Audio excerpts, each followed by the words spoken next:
Here's a fun lecture on the proof of heliocentric model of Earth.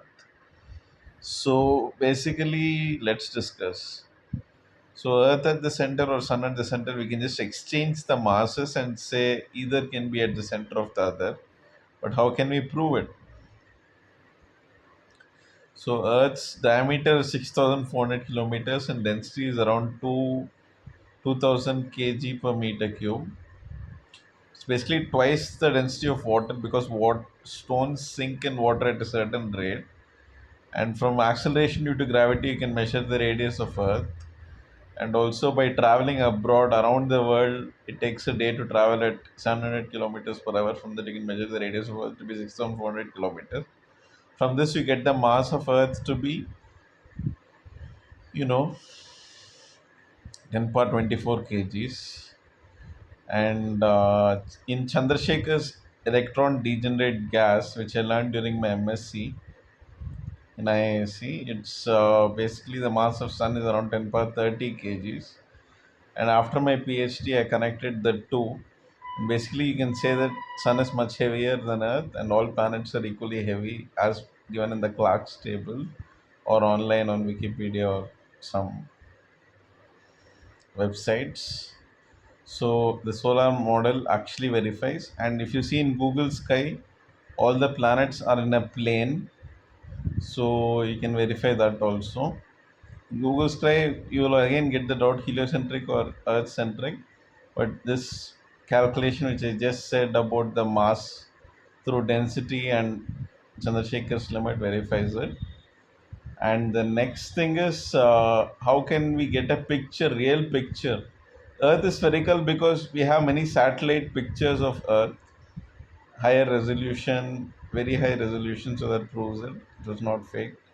But to get solar heliocentric model picture, we have to take the satellite images of planets or some spotting of planets. If you point the telescope in a certain direction, a very low resolution telescope in different directions, it's not very expensive satellite. Just have to have a low resolution telescope which just spots the planets, and then based on the telescope, then you have to map the angle of the orientation of the telescopes at different times during over a period of 1 year, and from that reconstruct the elliptical and overall motion of the planets and the sun. So from this low resolution cheap telescope and sun orientation, we can easily get the heliocentric model picture verified by the you know satellite. So this would be an interesting book. So if someone sent up this kind of a low resolution telescope satellite, which can still resolve planets, just resolve them as dots. You just have to see dots over a period of 1 year or something like that from a certain location, and move the satellite around the sun and then see it from a few other locations. And by gathering enough data points and using some laws, gravitational laws, p square proportional to r cube, gather that it's an ellipse at certain distances. So this would be enough. This would be an interesting book.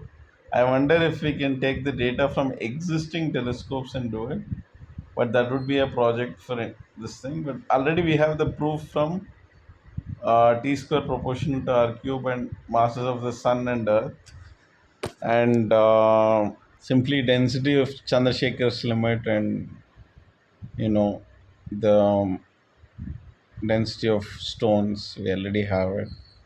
So I wonder if it's even worth investing in such an expensive book with a satellite pointing at stars.